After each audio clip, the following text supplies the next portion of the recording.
بسم اللہ الرحمن الرحیم۔ حضرت عائشہ صدیقہ رضی اللہ تعالیٰ عنہ فرماتی ہیں ایک عورت تھی اور اسے نبی پاک صلی اللہ تعالیٰ علیہ وسلم نے وہ کلمہ پڑھ کے مسلمان ہوئی، مدینہ طیبہ آ گئی تو حضور نے مسجد نبوی شریف میں اس کے لیے مکان، ایک سادہ سا کمرہ ساتھ مسجد کے بنوا دیا، وہیں رہنے لگی۔ اکثر وہ سیدہ طیبہ کے پاس آتی تو حضرت عائشہ صدیقہ رضی اللہ تعالیٰ عنہ فرماتی ہیں وہ بڑی باتیں سناتی اور آخر میں کہتی وہ ہار والا دن بھی بڑا عجیب دن تھا اور میرے رب کی قدرتوں کا دن تھا، وہ بھی بڑا عجیب دن تھا۔ سیدہ عائشہ صدیقہ رضی اللہ تعالیٰ عنہ ایک دن فرمانے لگی کہ تو ہار والے دن کا بڑا ذکر کرتی ہے، وہ کیا دن تھا؟ تو خاتون کہنے لگی اماں جی وہ دن تھا جب میرے رب پر بھروسہ اور مضبوط ہو گیا،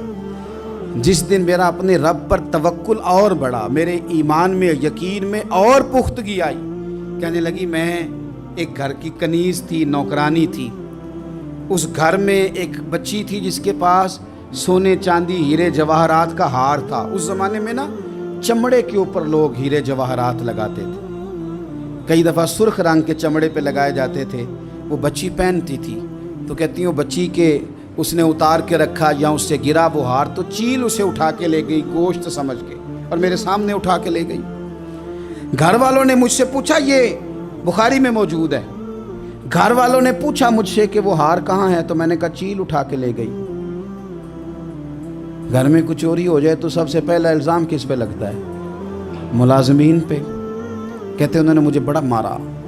بڑی تکلیف تھی، حتیٰ کہ میری شرمگاہ تک کی تلاشی،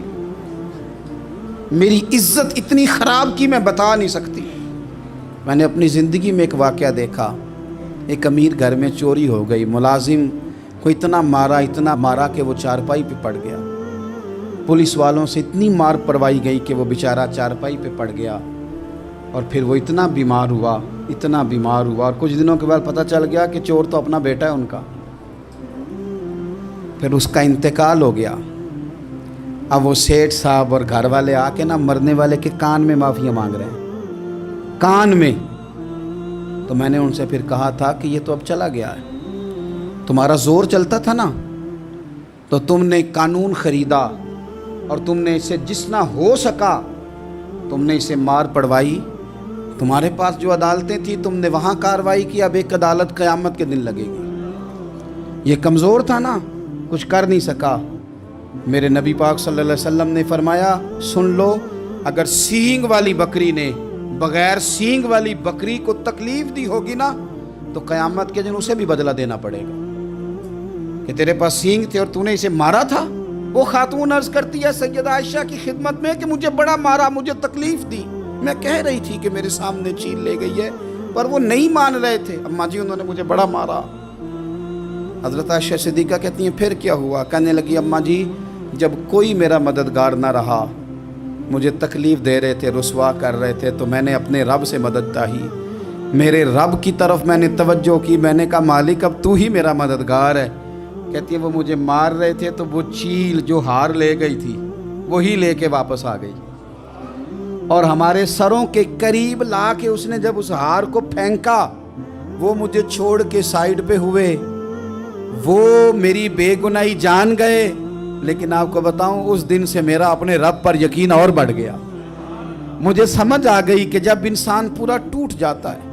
اور جب کوئی چاروں جانب اس کا مددگار نہیں ہوتا تو رب تو ہوتا ہے نا، اللہ تو اس کا مددگار ہوتا ہے نا، وہ تو پھر اپنے اس بندے کی مدد کرتا ہے نا، پھر وہ تو توانائی دیتا ہے نا، وہ تنہا نہیں چھوڑتا، وہ تو آنسوؤں والوں کے آنسوؤں پہ بڑا کرم فرماتا ہے، وہ تو قسم پرسی میں آ جاتا ہے، اس کی رحمت بڑھ کے استقبال کر لیتی ہے۔